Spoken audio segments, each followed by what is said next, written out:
Good evening students, myself doctor Dheeraj Jain और BSc second same के उत्कर्ष batch में आप सभी का वेलकम करता हूं। देखिए, आज हम बात कर रहे हैं लेक्चर नंबर 12 की बात कर रहे हैं।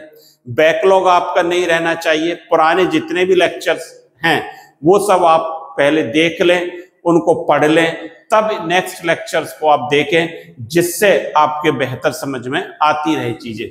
आज जो हम डिस्कस करेंगे, देखिए इस क्लास में आज हम क्या डिस्कस करेंगे।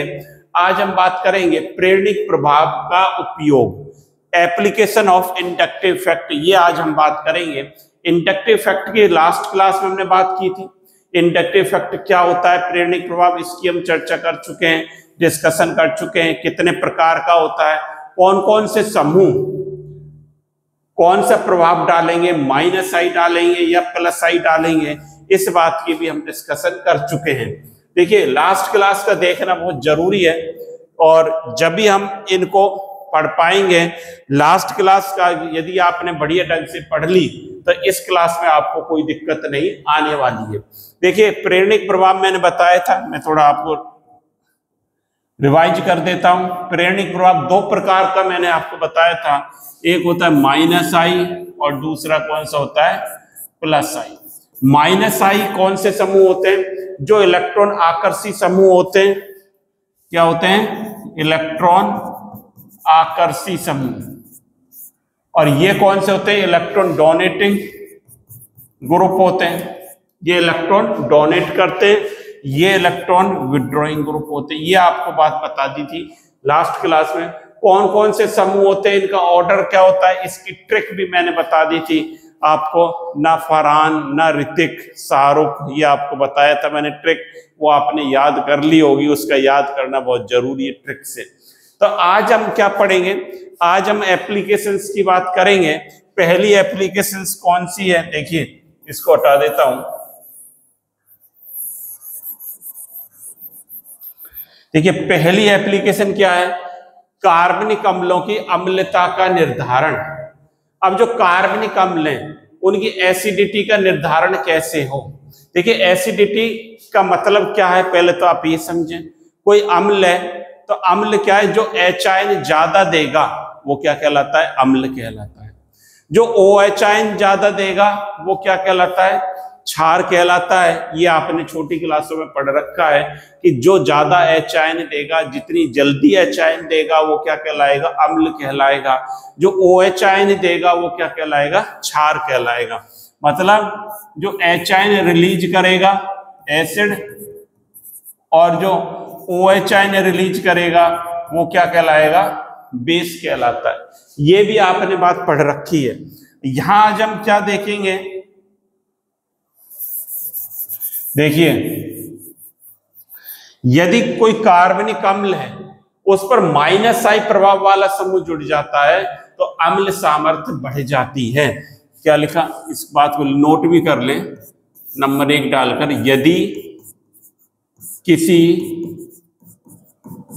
किसी कार्बनिक अम्ल के कार्बोक्सी समूह पर, कार्बोक्सी समूह से माइनस आई प्रभाव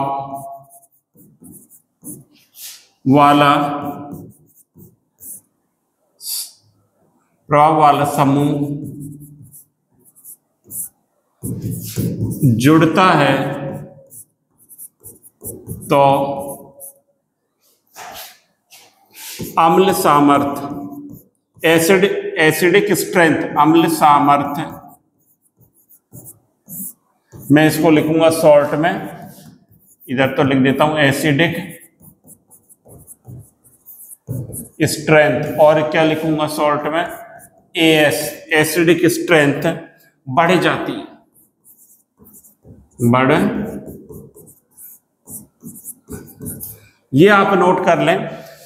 अम्ल के कार्बोक्सिलिक समूह से, कार्बोक्सी समूह कौन सा होता है, COOH, उससे यदि कौन सा समूह जुड़ रहा है, माइनस आई प्रभाव वाला समूह जुड़ जाता है तो क्या होता है, एसिडिक स्ट्रेंथ क्या होगी, बढ़ जाएगी। अब देखिए कैसे जुड़ेगा, यहाँ समझिए। माइनस ये मान लीजिए ये COOH है, ये कार्बोक्सिक समूह है, यहाँ -I वाला कोई समूह इससे जोड़ दे तो इलेक्ट्रॉन को क्या करेगा, ये आकर्षित करेगा। आकर्षित करेगा तो ये क्या दे देगा, देखो इसको समझे, क्या बनाएगा, ये COO- H देगा। और H का मेजरमेंट किससे करते हैं, Ka से करते हैं। Ka क्या है, इक्विलिब्रियम कांस्टेंट, जिसको क्या कहते हैं, साम्य स्थिरांक या डिसोसिएशन कांस्टेंट भी कहते हैं। मतलब H बढ़ेगा तो Ka भी बढ़ता है। अम्ल का मेजरमेंट कैसे करते हैं, H बढ़ा, पहला पॉइंट A डाल दें, पहला डाल रखा था कि H बढ़ेगा तो Ka भी क्या होगा, H इंक्रीज, ये इंक्रीज का साइन है तो Ka भी क्या होगा, इंक्रीज होगा। ये बात आप अच्छी तरह समझ लें कि अम्लता से हम क्या समझते हैं, एसिडिक स्ट्रेंथ से क्या समझते हैं कि जो अम्ल H जल्दी दे या अधिक मात्रा में दे, सुगमता से दे, वो उतना ही ज्यादा क्या होगा, उसकी एसिडिक स्ट्रेंथ ज्यादा होगी। वो अम्ल कैसा होगा, हिंदी में बोलूं तो प्रबल अम्ल होगा। ये होगा एसिडिक स्ट्रेंथ का मतलब उसकी प्रबलता बढ़ जाती है। अब यहां पर देखिए -I वाला जुड़ गया तो इसने ये ले लिया। और क्या होगा, ये जो anion है, अब देखिए ये जो anion है इसकी स्टेबिलिटी क्या होगी, बढ़ेगी। इसकी स्थायित्व क्या होगा, बढ़ेगा। बढ़ेगा जब तो ये H ज्यादा दे पाएगा। ये अगर स्टेबल है जब तो ये ब्रेक होगा।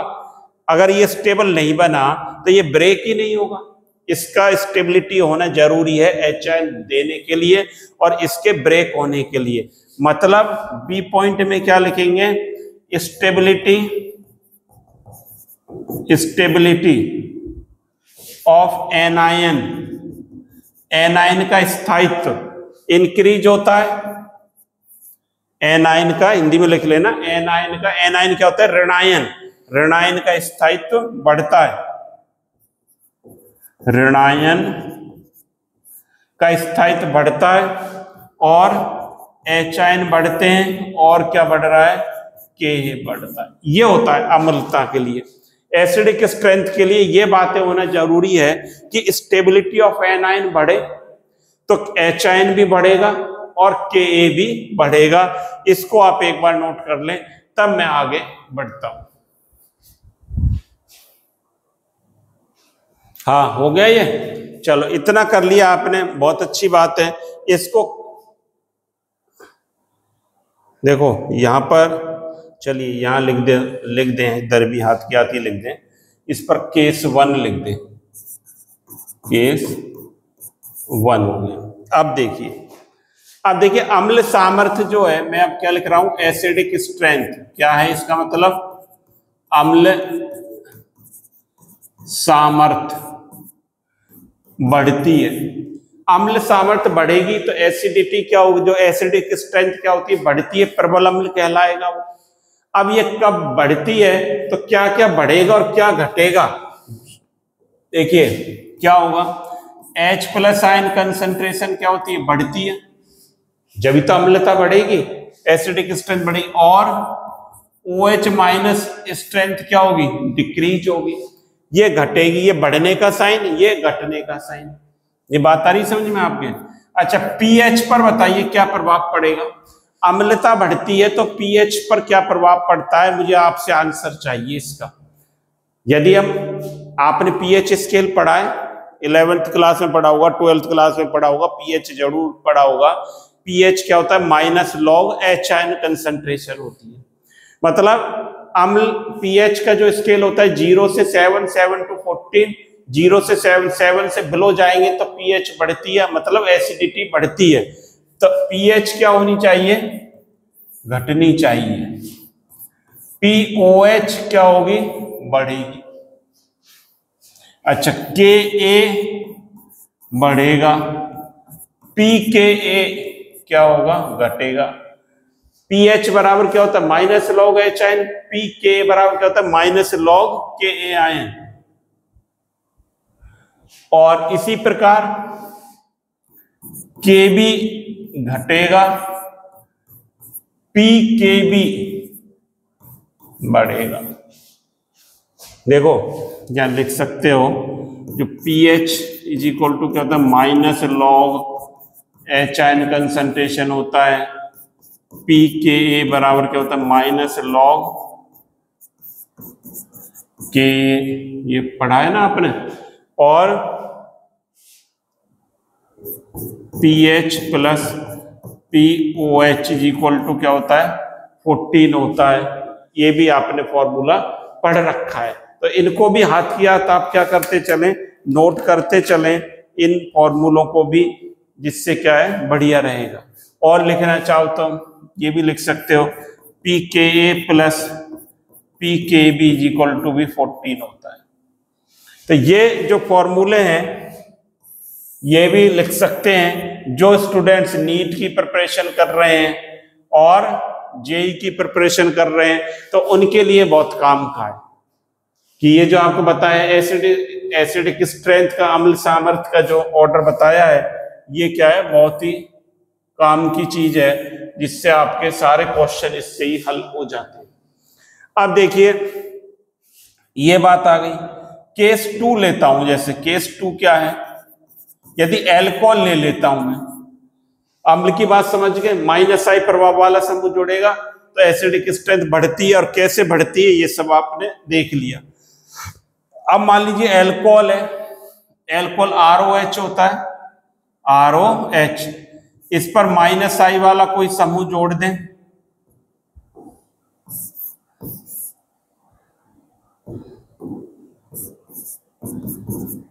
तो ये क्या देगा, एल्कोऑक्साइड आयन, HIN और उसी की तरह के। ये एसिडिक स्ट्रेंथ, जैसे एसिड की हम बात कर रहे थे, अम्ल की बात कर रहे थे, उसी प्रकार से ये यहां पर होगा। अब देखिए सेम एज, यहां लिख लें, सेम एज कार्बोक्सिलिक एसिड, उसकी तरह ही होगा ये यहां पर।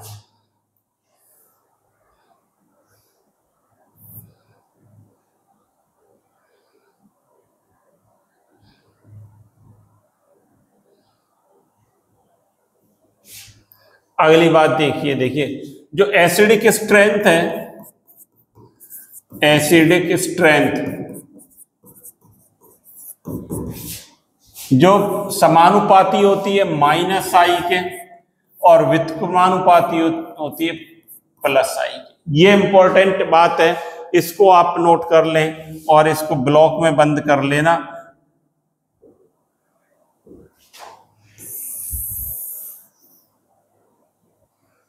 ये इंपॉर्टेंट बात है कि जो अम्ल सामर्थ्य है, क्या लिखते हैं इसको, अम्ल सामर्थ्य, इसका कंक्लूजन अभी हमने ये पढ़ा है, जो अब तक पढ़ा है कि कैसे घटेगी कैसे बढ़ेगी, इस सब चीज का कंक्लूजन ये है कि -I वाला कोई समूह जुड़ जाए तो एसिडिक स्ट्रेंथ बढ़ जाती है, +I वाला जुड़ जाए तो एसिडिक स्ट्रेंथ घट जाती है। अब देखिए कुछ एग्जाम्पल, जैसे एक ये हमारे पास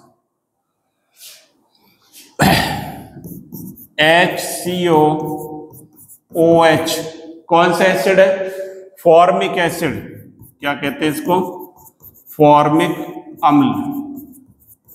और एक मेरे पास ये है CH3COOH, और बनाना चाहो तो एक इधर ही बना देता हूं। ये क्या कहलाता है, एसिटिक एसिड, नाम से कोई मतलब नहीं है हमें, ये एक अम्ल ये है। और एक और बना देता हूं CH3CH2COOH, एक ये है। प्रोपियोनिक एसिड, कौन सा हो गया? प्रोपियोनिक एसिड, प्रोपियोनिक एसिड हो गया। इन पर नंबर डाल दें 1, इधर डाल दें 1 2 3। अब क्वेश्चन ये है कि इसकी एसिडिक स्ट्रेंथ, अम्ल सामर्थ्य का ऑर्डर क्या रहेगा? ऑर्डर ऑफ एसिडिक स्ट्रेंथ ये बताना है। अब सबसे पहले हम क्या देखेंगे? समूहों का प्रभाव देखेंगे। ये कार्बोक्सिलिक एसिड है, कैसे करेंगे? ये कार्बोक्सिलिक एसिड है, इस पर ये H जुड़ रहा है, यहां पर CH3 जुड़ रहा है, यहां पर ये जुड़ रहा है। अब इनका कौन सा प्रभाव पड़ता है? इसका तो 0 रहता है, इसका प्लस आई है, इसका भी प्लस आई। यही तो प्लस आई क्या होता है? जैसे जैसे कार्बन चेन बढ़ती है प्लस आई बढ़ता है, तो मतलब इनका प्लस आई इफेक्ट का जो ऑर्डर है, प्लस आई का क्या है? सबसे कम H का, उससे कम CH3 का, उससे ज्यादा CH3, और सबसे ज्यादा किसका है? इसका है प्लस आई प्रभाव। प्लस आई प्रभाव का ऑर्डर है ये, क्या है ये?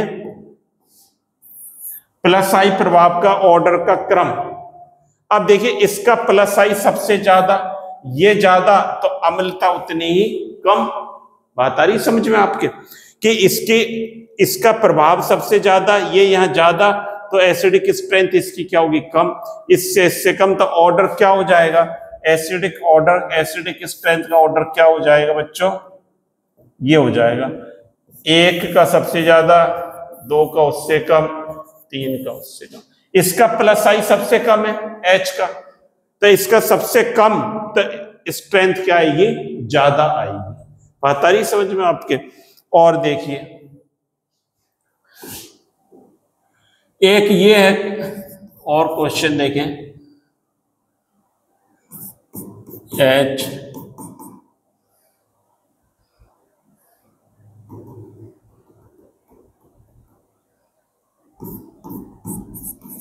एक ये है और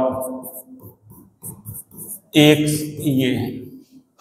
यहां पर मैं फ्लोरीन जोड़ देता हूं, यहां H, ये H, यहां पर क्लोरीन जोड़ देता हूं H और H। ये कंपाउंड है 2, 1 और 2। अब इनकी एसिडिक स्ट्रेंथ ऑर्डर बताइए किसका ज्यादा? तो वही प्रभाव देखना है हमें। यहां पर फ्लोरीन जुड़ रहा है, यहां पर क्लोरीन जुड़ रहा है। आपको ऑर्डर बताया था फादर कलेक्टर बेटा इंस्पेक्टर, तो फादर पहले आता है, ये बात बताई थी आपको, फादर कलेक्टर बेटा इंस्पेक्टर। ऑर्डर में आप देखना प्रीवियस क्लास में। तो F का जो एसिडिक स्ट्रेंथ का ऑर्डर है माइनस आई प्रभाव पड़ेगा, कौन सा? माइनस आई लग रहा है। और माइनस आई का जो ऑर्डर है का क्रम है, F का ज्यादा, Cl का कम। F का ज्यादा, जिसका माइनस आई ज्यादा, उसकी एसिडिक स्ट्रेंथ ज्यादा, तो यही तो होगा। तो 1 2 ये होगा। बात आ रही समझ में? और देखिए, और बताऊं?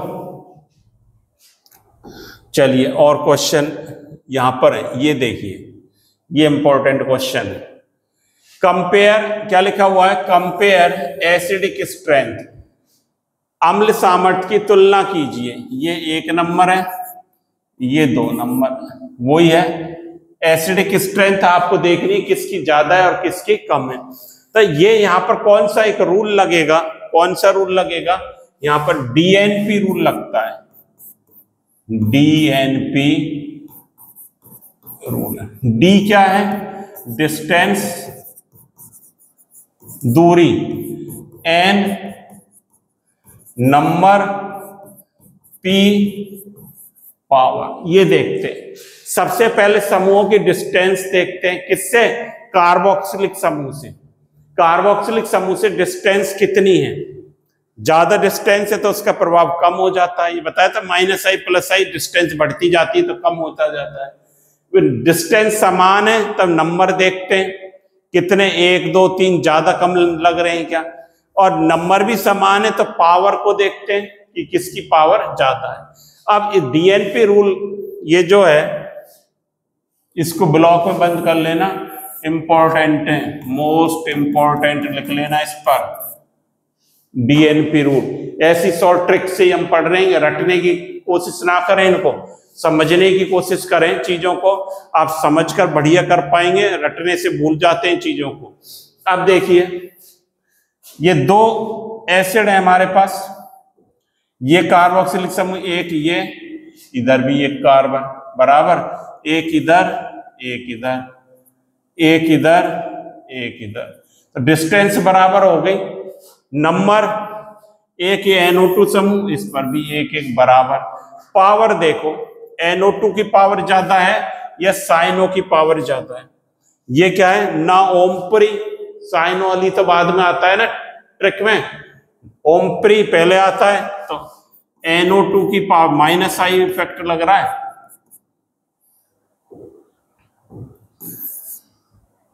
कौन सा प्रभाव लग रहा है? माइनस आई। तो NO2 की पावर क्या होती है? ज्यादा होती है, किससे? साइन वाली से। तो ऑर्डर क्या हो जाएगा एसिडिक स्ट्रेंथ का? 1 ग्रेटर देन 2। नोट कर लो, फिर अगले क्वेश्चन पर चलता हूं। और अगला क्वेश्चन क्या है आपको करना है, इसको कर लो नोट, फिर अगले की बात करेंगे।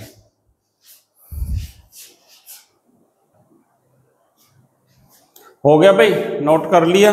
चलिए अगला क्वेश्चन देखिए, कंपेयर। अब देखिए क्या पूछा गया है, कंपेयर पीके वैल्यू। पीके वैल्यू को कंपेयर करना है। ये 1 नंबर है, ये 2 नंबर है, ये 3। मैंने बताया था आपको पहले, पीके वैल्यू मतलब एसिडिक स्ट्रेंथ बढ़ती है तो पीके वैल्यू क्या होती है? घटती है। ये लिख रहा, पीके घटती है। तो अब देखिए इसको, देखिए इस पर अप्रोच लगाइए, कैसे अप्रोच करेंगे। सबसे पहले समूहों को देखिए कौन कौन से जुड़ रहे हैं। इस पर H जुड़ रहा है, ये D जुड़ रहा है, इसको देखें ये T जुड़ रहा है। कार्बन तो सेम है ना, तो कार्बन से जो सेम है उससे पता नहीं चलता, अलग अलग क्या जुड़ रहे हैं, H D T जुड़ रहे हैं। तो पावर क्या रहेगी इनकी? प्लस आई प्रभाव पड़ता है इसका, ये बताया था आपको। पावर क्या रहती है? T D H, पिछली क्लास में बताया था प्लस आई प्रभाव का पावर। अब ये पावर है तो एसिडिक स्ट्रेंथ ऑर्डर क्या रहेगा? एसिडिक स्ट्रेंथ क्या रहेगी? प्लस आई की पावर ज्यादा तो इसकी एसिडिटी कम होगी, एसिडिक स्ट्रेंथ इसकी क्या होगी? कम होगी। तो ऑर्डर क्या रहेगा? सबसे ज्यादा एसिडिक कौन सा रहेगा? इसकी पावर ज्यादा है ना, तो इसकी एसिडिक स्ट्रेंथ सबसे कम होगी। तो ऑर्डर क्या रहेगा? 1 नंबर, 2 नंबर, 3 नंबर, ये रहेगा एसिडिक स्ट्रेंथ का। हमसे पूछा गया है पीके, क्वेश्चन में क्या पूछा गया है? पीके वैल्यू, जिसकी एसिडिक स्ट्रेंथ ज्यादा उसका पीके कम। यही तो लिखा है आपने पिछली क्लास में, देखो जिसकी एसिडिक स्ट्रेंथ ज्यादा पीके उसका कम। तो ये देखो क्या हो जाएगा? उल्टा हो जाएगा ऑर्डर। यहां देखो एसिडिक स्ट्रेंथ, बात समझ में आ रही होगी। एसिडिक स्ट्रेंथ इसकी ज्यादा तो इसका पीके क्या हो जाएगा? कम। तो ऑर्डर क्या हो जाएगा? उल्टा हो जाएगा। 1 2 3, ये किसका ऑर्डर आ गया? पीके का ऑर्डर आ गया। 1 की सबसे कम हो जाएगी पीके वैल्यू। अगला देखिए, कंपेयर पीएच वैल्यू। अब कंपेयर पीएच वैल्यू को पूछा गया है, जेई में भी आते हैं इस तरह के क्वेश्चन। जो बच्चे तैयारी कर रहे हैं उनके लिए बहुत ही बेनिफिशियल है ये चीजें। ये देखिए, ये इस पर अब डीएनपी रूल देखो, ये COOH, ये एक कार्बन, ये दूसरा। अब दूसरे पर क्या जुड़ रहा है? यहां पर Cl2 माइनस आई वाले, यहां पर एक माइनस आई वाला है। अब फादर कलेक्टर आप मत कह देना इसका कम होता है सब, ये कंफ्यूजन मत करना। लेकिन ये 2 हो गए ना, अब तो इनकी पावर बढ़ गई। ये 1 नंबर, ये 2 नंबर।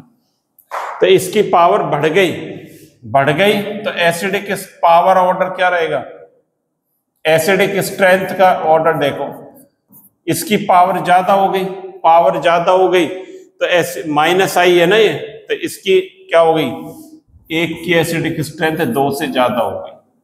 पहली बात तो ये समझ लें कि 2 समूह है तो पावर बढ़ी, माइनस आई के क्या होता है, समानुपाती होती है एसिडिक स्ट्रेंथ, इसकी बढ़ गई तो इसकी ज्यादा। अब पीएच वैल्यू देखें, पीएच वैल्यू एसिडिक स्ट्रेंथ बढ़ती है तो पीएच वैल्यू क्या होती है, घटती है।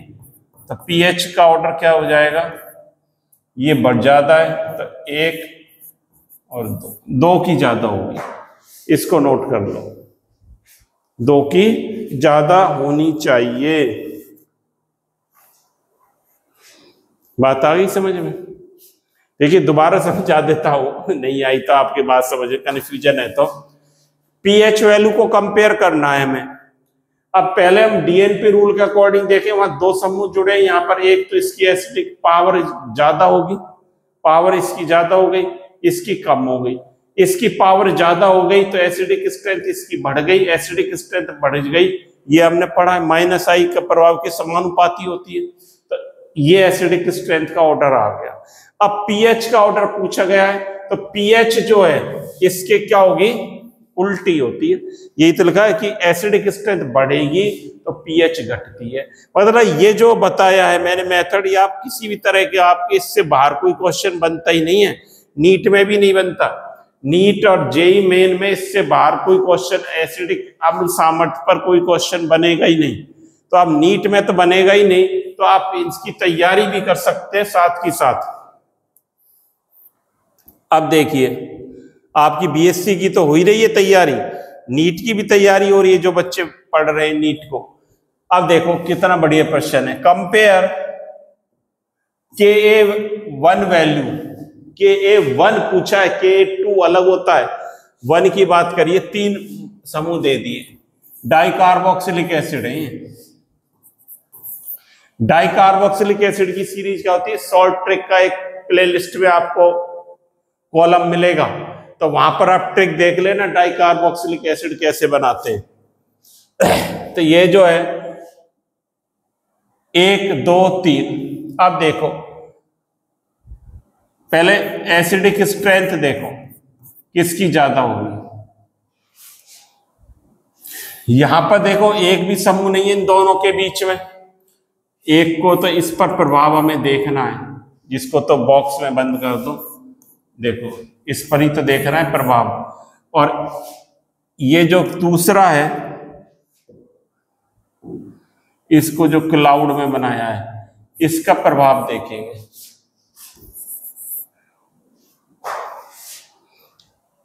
इसका कौन सा माइनस आई प्रभाव लगता है, माइनस आई लगता है कार्बोक्सिलिक समूह का, आपको बताया था कार्बोक्सी का क्या है, माइनस आई प्रभाव। अब देखिए माइनस आई प्रभाव लग रहा है यहां पर, तो अब यहां पर तो डिस्टेंस डीएनपी रूल से अकॉर्डिंग देखिए, डिस्टेंस या कम है या इन दोनों के बीच बढ़ गई या और बढ़ गई दोनों के बीच में, तो एसिडिक स्ट्रेंथ क्या होगी बताइए। अब डिस्टेंस बढ़ती जाती तो माइनस आई प्रभाव क्या होता जाता है, कम होता जाता है। तो 1 2 3 ये होगी, एक की सबसे ज्यादा होगी, डिस्टेंस कम है, यहाँ प्रभाव सबसे ज्यादा, यहाँ उससे कम, यहाँ उससे कम, तो एसिडिक स्ट्रेंथ और के समानुपाती होते हैं, तो ये रहेगा इनका ऑर्डर। अब देखिए अगर Ka2 कह दूं मैं, चलो रहने दो फिर ज्यादा लंबा हो जाएगा, Ka2 को आप करके देखना फिर बता देंगे। अब देखिए अब जो दूसरा जो इसकी एप्लीकेशन है सेकंड नंबर की, क्या है, एमिनो की क्षारीयता का निर्धारण, ये भी पढ़ रखा है आपने, एमिनो की क्षारीयता। अब देखो जो एमीन होते हैं, क्या होता है एमीन, एमीन होता है RNH2, ये होता है। इनकी क्षारकता जो है देखिए गैस फेज में गैस फेज में जो इनकी क्षारकता का ऑर्डर रहता है एमीन क्या होता है 1 डिग्री है तो, और 2R लगा दूं तो 2 डिग्री बन जाएगा। बता रखा है मैंने आपको ये एमीन 3 प्रकार के होते हैं, 3 डिग्री हो गया। अब गैस फेज में ऑर्डर क्या रहेगा 3 डिग्री 2 डिग्री 1 डिग्री और अमोनिया, ये रहेगा इनका ऑर्डर गैस फेज में। गैस में मॉलिक्यूल दूर दूर रहते हैं, देखिए सब में अलग अलग है, थोड़ा सा इसको कंसेप्ट को समझें। अब इसका हमने क्या कर दिया बी केस को समझें, सॉल्वेशन कर दिया एक्वस सॉल्यूशन, जलीय विलयन में जलीय विलयन बना दिया,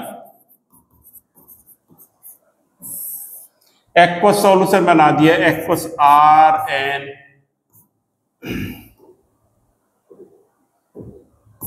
देखो क्या होगा RnH2 है, जलीय विलयन में H+ मिलेगा, क्या बन जाएगा RnH3+ बन जाएगा। अब देखो ये है RnH RnH3 प्राइमरी एमीन, दूसरा RnH ये क्या है सेकेंडरी एमीन,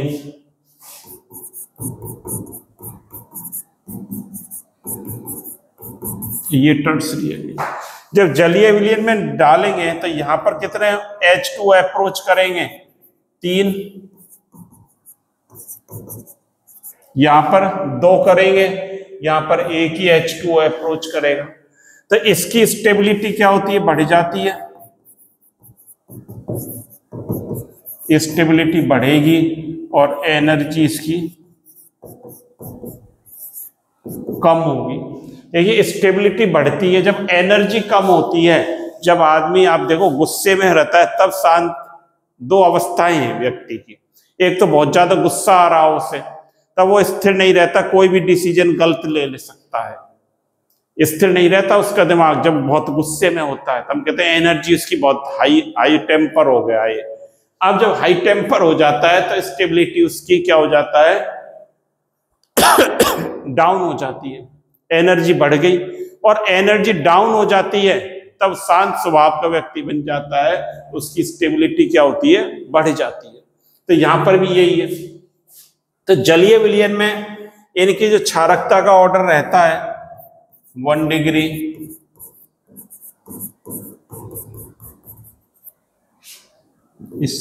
ये रहता है, इसकी जरूरत नहीं है।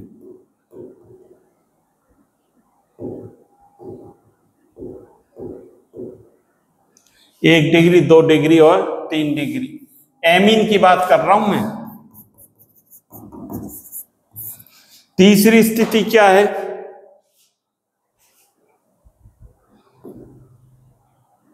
ये तो गैसीय फेज हो गया था और ये क्या है बी जलीय विलयन। सी देखिए सी क्या है, जब स्टेरिक हिंड्रेंस आ जाए त्रिविम बाधा, त्रिविम बाधा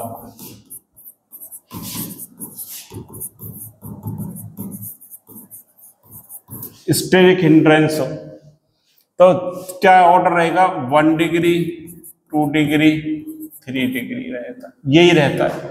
अब देखिए कंक्लूजन क्या निकला है इन सब का। मान लीजिए इफ R = CH3 हो, मिथाइल समूह जोड़ दें तो क्या रहेगा इनका जो कंक्लूजन है वो क्या है।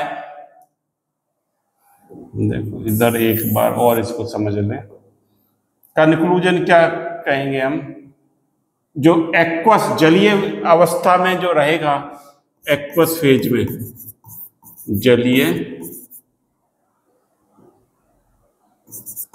अवस्था की बात कर रहे हैं, जो रहेगा 2 डिग्री सबसे ज्यादा, क्यों यहाँ त्रिविम बाधा आ जाती है ना, तो 2 डिग्री तो सबसे ज्यादा रहेगा, उसके बाद 1 डिग्री, उसके बाद 3 डिग्री, उसके बाद अमोनिया। यदि R = CH3 जोड़ देता हूं मैं मिथाइल समूह, तो 2 डिग्री तो सबसे ज्यादा रहेगा।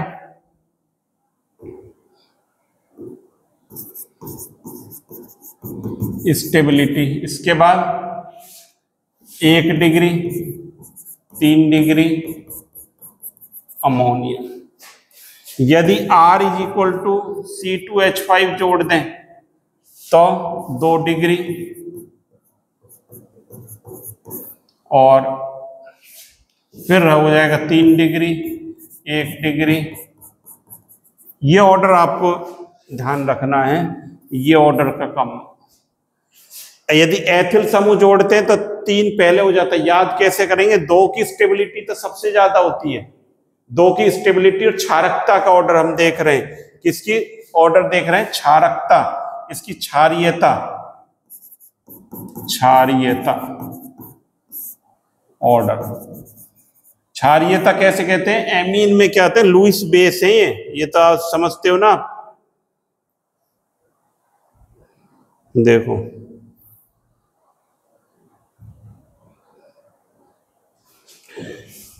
यहां पर क्या रहता है? लॉन पेयर रहता है, एक एक।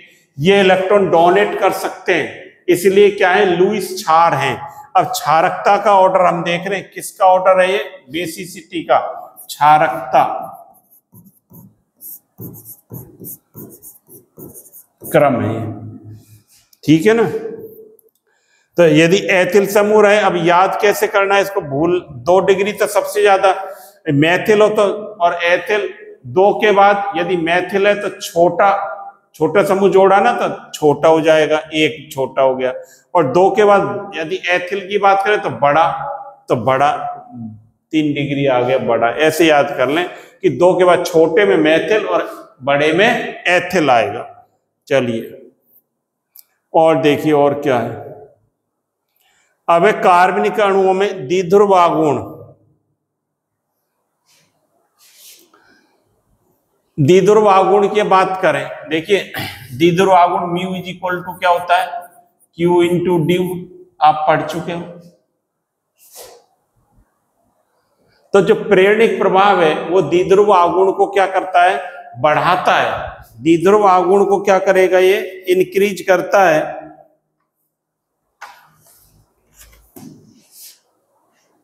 तो इसमें लिख लें प्रेरणिक प्रभाव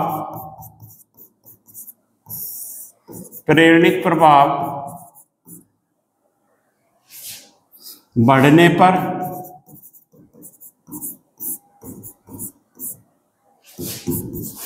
द्विध्रुव आघूर्ण का मान भी बढ़ता है जब द्विध्रुव आघूर्ण कब बढ़ेगा? जब द्विध्रुव आघूर्ण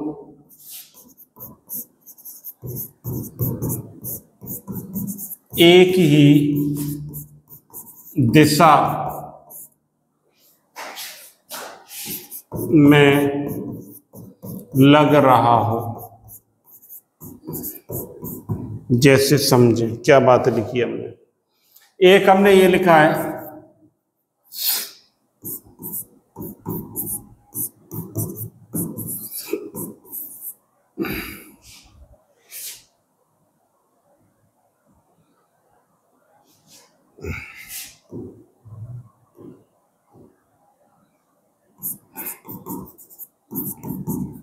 और दूसरा समूह ये लिख दिया है।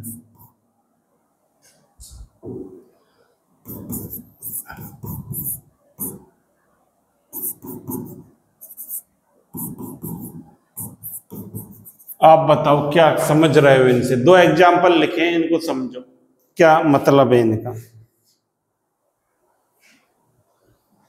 पहले तो ये समझ रहे हो है क्या? ये देखिए ये दोनों समूह एक साइड, ये एक साइड, तो ये क्या है? समपक्ष सिस, क्या कहते हैं? सिस। क्या नाम हो जाएगा? 2 ब्यूटीन टू ब्यूटी। ये क्या, ट्रांस विपक्ष। अब इसका CH3 का प्लस आई प्रभाव पड़ता है, तो दोनों का एक ही दिशा में पड़ रहा है, तो इसका मान क्या रहेगा, म्यू बढ़ेगा इसका। तो यहां पर ये इधर लग रहा है, ये इधर विपरीत दिशा में लग रहे हैं, तो म्यू एप्रोक्स क्या रहता है, 0 रहता है। ये दिखा, यदि एक दिशा में लगते हैं तो बढ़ता है म्यू, और विपरीत दिशा में लगते हैं तो क्या होता है, घटता है। ये बात हमने लिखी है, और ज्यादा कुछ इसमें है नहीं। अच्छा, अब देखिए कार्बोनियम आयन का स्थायित्व, ये आगे भी आएगा भी, तो इसको शॉर्ट में यहां देख लें। Stability of carbocation. कार्बोकैटायन क्या होता है, कार्बन की वह स्पीसीज जिस पर धनावेश होता है, लिख लें, कार्बन की वह स्पीसीज जिस पर क्या रहता है, धनावेश होता है।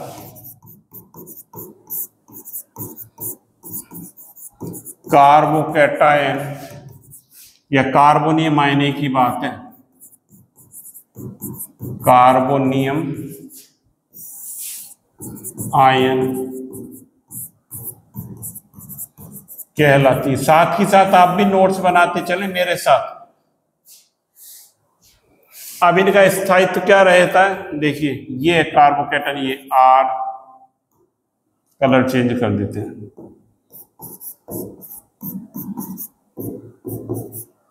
एक ये है,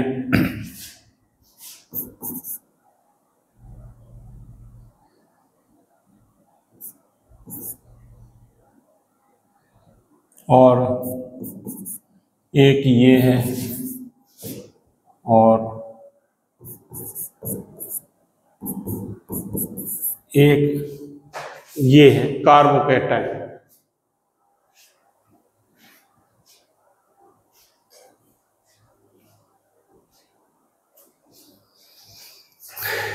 ये समझ रहे हो आप, ये यहां पर क्या जोड़ रहा है, H जोड़ सकते हो।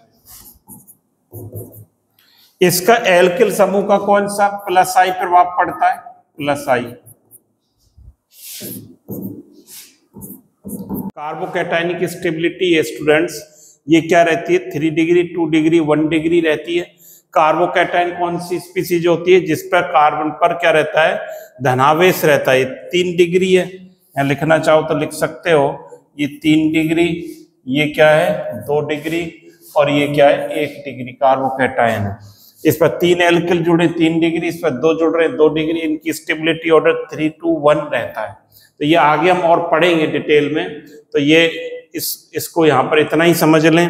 तो ये आज के इस लेक्चर में हमने काफी कुछ पढ़ लिया, और आपने साथ ही साथ नोट्स भी बनाते जा रहे होंगे अपनी कॉपी के अंदर, और प्रीवियस लेक्चर को जरूर देखें आप, अन्यथा ये कुछ भी समझ में आने वाला हमारे नहीं है। इसलिए साथ ही साथ आप नोट्स बनाते चलें और इनको पढ़ते चलें। जो भी समस्या आ रही है और कोई प्रॉब्लम है, वैसे तो कोई प्रॉब्लम रहेगी नहीं आपकी, फिर भी रहे तो कमेंट्स बॉक्स में मुझे लिखकर भेज दें। साथ ही साथ ज्यादा से ज्यादा स्टूडेंट्स को आप शेयर करें, लाइक करें, जिससे ज्यादा से ज्यादा स्टूडेंट्स को इसका बेनिफिट मिल सके। तो थैंक यू स्टूडेंट।